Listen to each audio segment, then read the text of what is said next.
Net vice mean network solution तो होगा नहीं है ना, अब कल ले कुछ नहीं है यार, नेटवर्क सॉल्यूशन 100% सॉल्व हो जाए ये पॉसिबल है,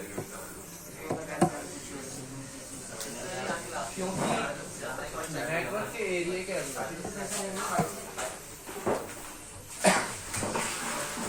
कोई एक या दो आईसी का काम नहीं है। नेटवर्क एरिया के अंदर कई सारी आईसीओ का काम होता है, जैसे इसमें कि आपके EMMC भी आती है, क्योंकि सॉफ्टवेयर रिलेटेड प्रॉब्लम भी हो सकती है नेटवर्क में। इसमें आपके पावर आईसी की भी प्रॉब्लम हो सकती है, इसमें आपकी WTR आईसी की प्रॉब्लम हो सकती है, इसमें आपकी PFO आईसी की प्रॉब्लम हो सकती है। PFO आईसी भी आज के टाइम में 2 लगी होती हैं, 2 से ज्यादा भी मिल सकती है।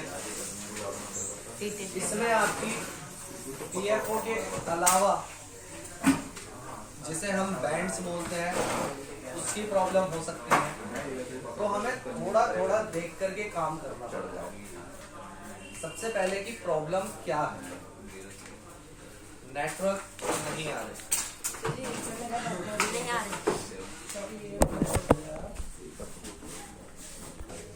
एक प्रॉब्लम ये होती है।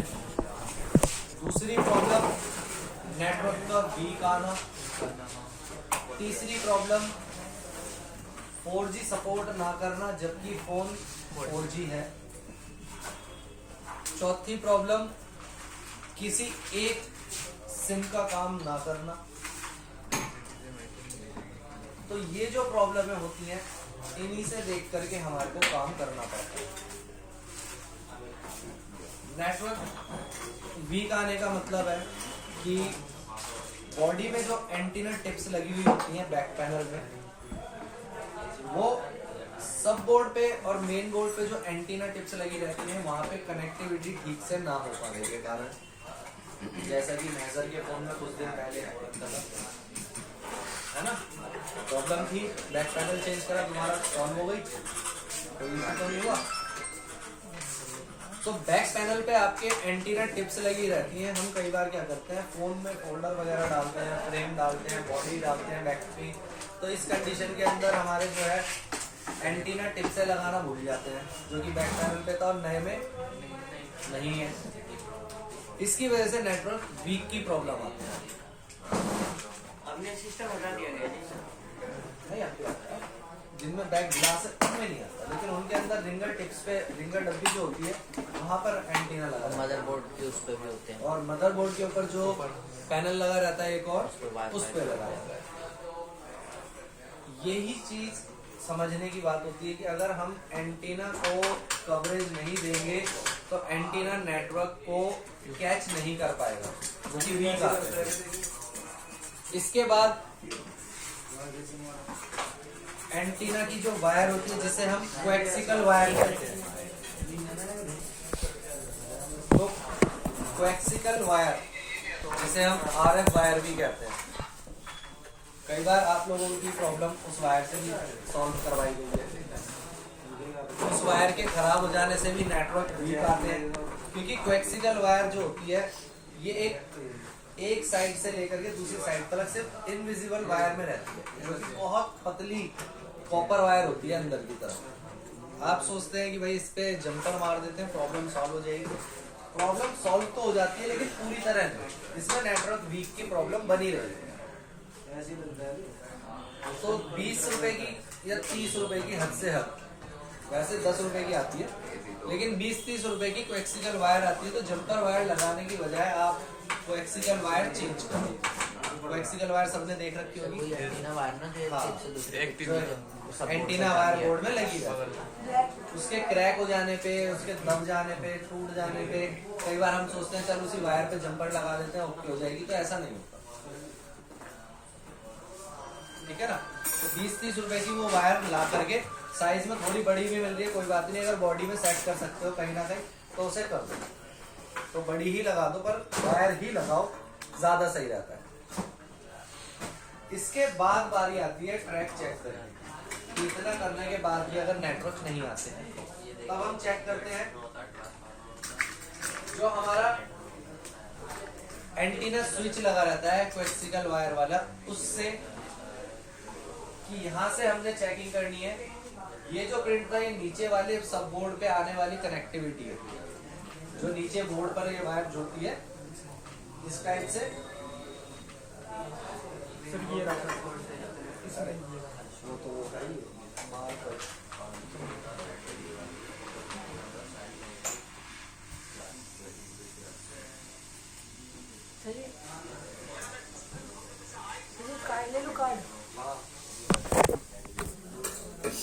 सब बोर्ड है, सब बोर्ड पे एंटीना टिप्स लगी रहती है। एंटीना टिप्स से एक साइड पर इसकी कनेक्टिविटी हुई, फिर इस कनेक्टिविटी को आगे पहुंचाने के लिए वायर लगाई जाती है जो कि कोएक्सियल वायर होती है। तो ये वायर के थ्रू यहाँ से इसका एक साइड जुड़ जाता है, जो कि फिलहाल अभी वहां पे खाली दे रखा है, क्योंकि वायर लगेगी तभी वो कनेक्टिविटी देगा। फिर यहाँ से जो सप्लाई आगे ग्रीन दिखाई गई है ये हमारी मेन बोर्ड पे पीएफओ में, एक्सटर्नल एंटीना स्विच में, इनों के अंदर एंटर करती है यहाँ से। तो इसीलिए वहां पर जो है डायरेक्टली यहाँ से सॉल्यूशन दे रखा है, इतने का सॉल्यूशन नहीं है। इतने का सॉल्यूशन हमें खुद करना पड़ता है, क्योंकि ये नॉर्मल सी जर्नल सी बात होती है कि एंटीना टिप्स से एक साइड पे आएगी, दूसरी साइड से लेकर के मेन बोर्ड के एक्सटर्नल के एक साइड पे आएगी, फिर उसकी दूसरी साइड से लेकर के आईसी में जाएगी। ठीक है, तो स्टेप 1 ये रहा, यहाँ से यहाँ, स्टेप 2 यहाँ से यहाँ, स्टेप 3 यहाँ से एंट्री सीधा आईसी। यही चीज यहाँ पर दी गई है। अब इसके अंदर अगर इंटरनल ट्रैक ब्रेक होगा तो आपका जो है नेटवर्क की प्रॉब्लम बनी रहेगी। इंटरनल ट्रैक ओके करने के लिए आपको फिर चेकिंग करनी पड़ती है। यहाँ से मेन एक्सटर्नल एंटीना स्विच के एक साइड पे बीप साउंड आना चाहिए। ठीक है, तो इसके एक साइड से मेन एक्सटर्नल एंटीना स्विच जो ऊपर बड़े वाला साइज का लगा रहता है, इसके एक साइड पे बीप साउंड आना चाहिए। फिर हम दूसरी साइड से चेक करते हैं कि दूसरी साइड से पीएफओ आईसी तक ये वाला प्रिंट ज्यादातर जो है तीसरा या चौथा ही होता है। तो एंटीना स्विच से लेकर के मेन एक्सटर्नल एंटीना स्विच से लेकर के पीएफओ आईसी में जाता है, ये प्रिंट नंबर 3 या 4 ही रहता है ज्यादातर, वरना अधिकतर आपको इसका सर्किट जाता हुआ दिखाई दे जाएगा कि आईसी में इसकी वहां से एंटीना स्विच से लेकर के एक लाइन जा रही होगी। आपको वहीं पर चेक कर लेना है कि यहाँ तक बीप साउंड आ रहा है या नहीं। अगर नहीं आता है तो एक्सटर्नल एंटीना स्विच से लेकर के आपको उसके पीएफओ के प्रिंट पे जम्पर लगाना पड़ेगी। इतना करने पर अधिकतर प्रॉब्लम सॉल्व हो जाती है। फिर भी प्रॉब्लम सॉल्व नहीं होती तो हम पीएफओ आईसी को निकाल के इसके सभी प्रिंटों को साफ करके इसे दोबारा लगा करके चेक कर लेते हैं, इससे प्रॉब्लम सॉल्व हो जाती है। मैंने तो 100 की तो नेटवर्क में पहले ही मना कर दी है, क्योंकि 100 हो ही नहीं सकता। बाद में आया है, घूम रहा था बाहर। इसके बाद यहाँ तक भी प्रॉब्लम काम कर दिया हमने, लेकिन फिर भी प्रॉब्लम सॉल्व नहीं होती। फिर हम चेक करते हैं इसके आसपास के प्रिंटों पे वोल्टेज। इन कंपोनेंटों पे ये आपको बॉर्नियो में ही देखने को मिलेगा। वैसे तो पहले हम इसका सभी का इंटरनल ट्रैक चेक कर लेते हैं, जैसे कि इस वाले प्रिंट से, प्रिंट नंबर 31 से यहाँ पर जो हमारे बीपीएफ लगे हुए हैं, इसके प्रिंट तक बीप साउंड आना चाहिए। अगर ये बीप प्रिंट पे चेक नहीं हो पाता तो आपको इसे हटा करके चेक करना पड़ेगा। आईसी हटा देंगे और सबसे पहले इसके इंटरनल ट्रैक चेक करेंगे सभी के सभी। ठीक है, पीएफओ हटा देंगे। पीएफओ के प्रिंटों से जहां जहां तक आपको इस पे लाइनें दिखाई दी जा रही हैं वहां तक पे आपको चेकिंग करनी है। जो सा भी ट्रैक आपको ओपन मिलता है वहां पर आपको ट्रैक को जंपर लगा करके ट्रैक को ओके करना है। अगर ट्रैक सारे ओके हैं तब फिर हमारे को इन्हों को चेंज करके चेक करना पड़ता है। ये चेंज करने के लिए हम खराब बोर्ड का इस्तेमाल करते हैं। जो खराब बोर्ड हमारे को अवेलेबल हो जाते हैं, जैसे मेरे पास है, आप लोगों पे भी इकट्ठे हो जाएंगे। बहुत सारे बोर्ड है ऐसे जो हम पे इकट्ठे होते जाते हैं। कैसे कि भाई कोई सेट आया रिपेयरिंग के लिए, अब कस्टमर कह रहा है कि नहीं करवाना, आपके पास पेंडिंग में पड़ा हुआ है। पेंडिंग में पड़े पड़े पड़े पड़े कई साल हो गए, कस्टमर भी नहीं आया, पैसा भी नहीं निकला, आपने जो सामान लगाया था वो निकाल के किसी और में चिपका दिया। अब वो बोर्ड आप पे खाली पड़ा है। कई बार होता है सेट ओके आया, आपके पास आकर के डेड हो गया, कस्टमर से भुगतना पड़ ही जाता है, उसको भुगतने के लिए दूसरा दिया, आपके पास वो पड़ा हुआ है, तो ये फेंकने नहीं है, ये खराब बोर्ड भी पैसा निकलवा के जाएंगे। अगर आप बोलो तो मेरे पास कम से कम अभी भी 20-25 फोन ऐसे हैं जो कस्टमरों के पड़े हुए मेरे पे, या तो वो लेने नहीं आए या फिर उनमें प्रॉब्लम ऐसी है जो सॉल्व नहीं हो सकती थी, जैसे किसी आईसी के प्रिंट डैमेज हो गए। अब किसी एक आईसी के प्रिंट डैमेज हो गए, बाकी सारी आईसी थोड़ी ना खराब हो गई, खराब तो सिर्फ एक ही चीज हुई है ना, तो उसकी वजह से वो बोर्ड पड़ा हुआ है, या फोल्डर मिलने बंद हो गए उसके तो वो बोर्ड पड़ा हुआ है ना, या कि सॉफ्टवेयर में फ्लैश फाइल नहीं मिल रही उसकी तो पड़ा हुआ है, या फिर कस्टमर दे गया था, ठीक कर रहे थे, डेड हो गया, उसको दूसरा देना पड़ गया, तो ऐसे भी पड़ा हुआ है। तो हर तरीके से इकट्ठे हो रखे हैं सेट, तो वो फेंके नहीं जाते, उसको चेक किया जाता है कि इसी आईसी का नंबर किसी दूसरे में डाल के देख लेते हैं कि किस किस में काम कर रहा होगा। जैसे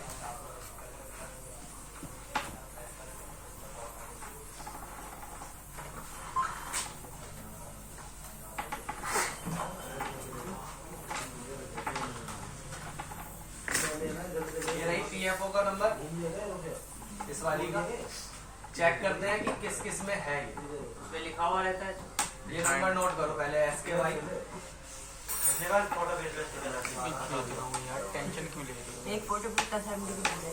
कहाँ आ रहा है उसका भी फोटो ले तो आप ले लिया उसके लिखा हुआ मैं सर ने कहा अभी सिर्फ फोटो खींचनी। जो बंदा नहीं आ रहा उसको यहाँ पर बॉर्डियो में एक ऑप्शन होता है PCD, ठीक, पार्ट कंपैटिबल डेटाबेस, इसके अंदर SKY 77 77 912 912 -61 912 सर 912 -61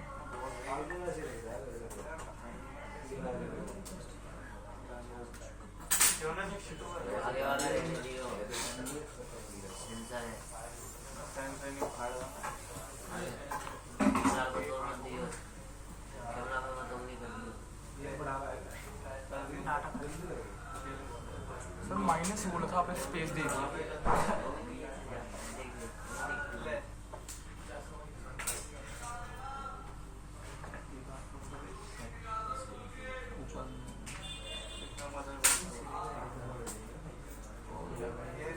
ऊपर में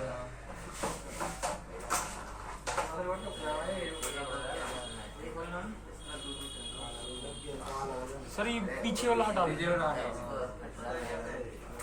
क्या करेगा सर ये हटा दीजिए, ये वो वाला सर सीधा करना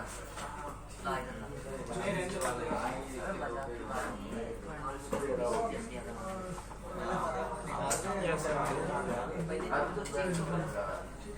आ गया MI A2 लाइट रेडमी।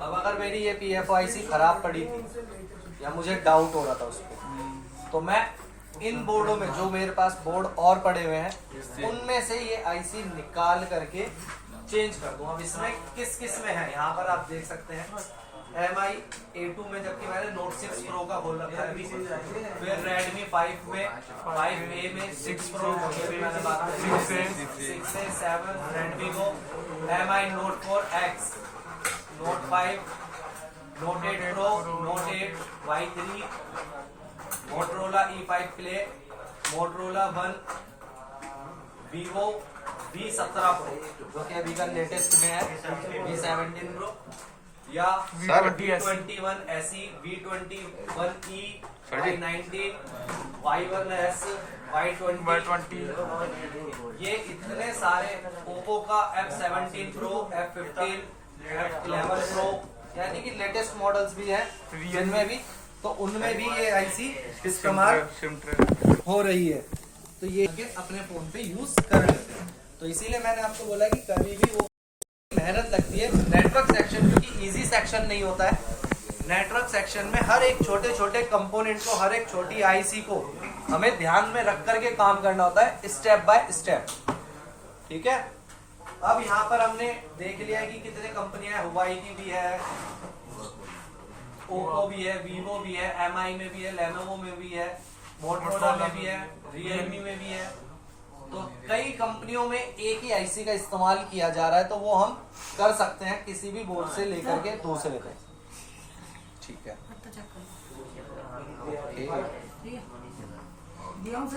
हाँ, तो ये प्रॉब्लम हमारी सॉल्व हो जाएगी।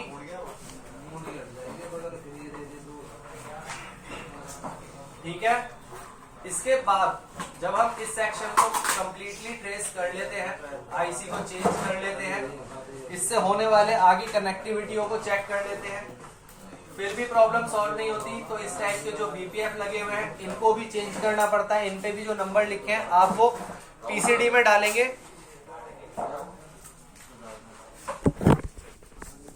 और किस एरिया में लगी हुई होगी ये वो भी आपको बता देता है। ठीक है, तो यहाँ से आप किसी भी फॉल्ट को सॉल्व कर पाएंगे यहाँ। अब इसके बाद हमने बीपीएफ चेक कर लिए, यहाँ तक हमारी प्रॉब्लम एरिया हमने ट्रेस कर लिया, लेकिन ये रखा बीरज आईसी,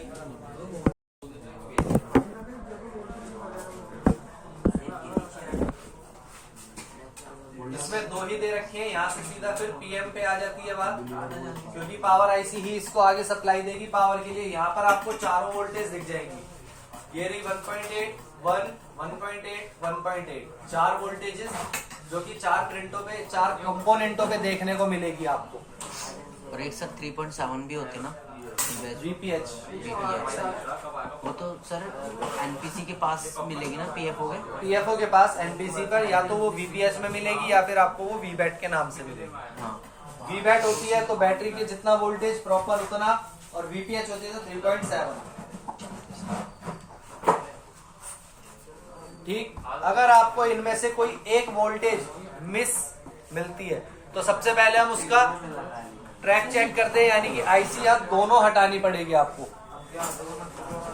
पीएम भी हटानी पड़ेगी और WDR भी हटानी पड़ेगी। पहले इसका इंटरनल ट्रैक चेक करेंगे ले जाओ, तो इसका आप इंटरनल ट्रैक चेक करेंगे। इंटरनल ट्रैक चेक हो जाने के बाद आपको आईसी रिवॉल्व करके लगा के चेक करना पड़ेगा। आईसी रिवॉल्व करके लगाने के बाद में अगर प्रॉब्लम सॉल्व नहीं होती तो आईसी चेंज करके चेक करनी पड़ेगी। ठीक, अगर किसी फोन के अंदर, ये तो हुई बात वीक नेटवर्क की या नो नेटवर्क की, अगर किसी फोन के अंदर कोई एक सिम काम नहीं करती तो आपको बोर्ड पे देखना है कि इसमें बैंड कहाँ है। तो यहाँ पर मेरे को यहाँ पर दिख रहा है ये और एक जो छोटे वाला अभी हमने देखा था ये। हमारे को बीपीएफ की एचआरसी करनी पड़ेगी। बीपीएफ की एचआरसी करने के बाद आपकी प्रॉब्लम सॉल्व हो जाएगी, क्योंकि ये प्रॉब्लम जो आती है किसी एक कंपनी की सिम का काम ना करना बीपीएफ की वजह से ही आती है। इसके अलावा अगर 4G सिम काम नहीं करती है तो 4G सिम के काम ना करने की वजह होती है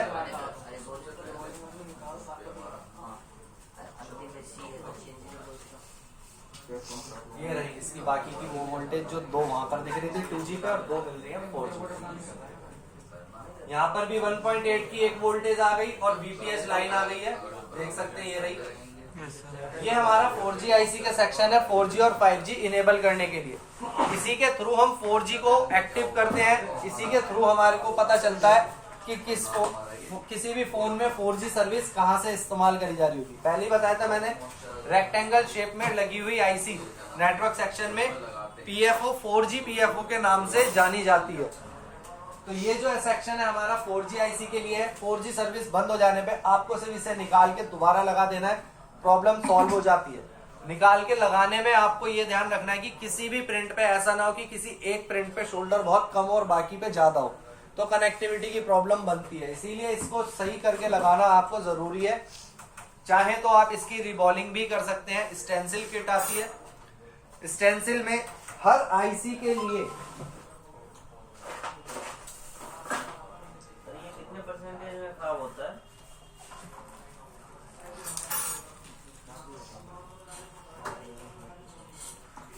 अगर आप देखेंगे तो प्रिंट वाली आईसीयू के लिए भी मिल जाएगा और बॉल आईसीयू के लिए भी मिल जाएंगे आपको। स्टेंसिल में पूरे बोर्ड में जितनी भी आईसीयां या आपके बीपीएफ या कोई भी प्रिंट वाली ऐसी चीज लगी हुई है जिसकी एचआरसी करी जाती है, हर उसके लिए आपको इसमें स्टेंसिल मिलती है। उससे आप इसकी रिबॉलिंग कर सकते हैं। अब रिबॉलिंग की क्लास लास्ट में होने ही वाली है, तो उसमें आपको समझ में आ जाएगा किस प्रकार से आपको रिबॉलिंग के काम करने पड़ेंगे। ठीक है, यहीं पर हमारा टॉपिक होता है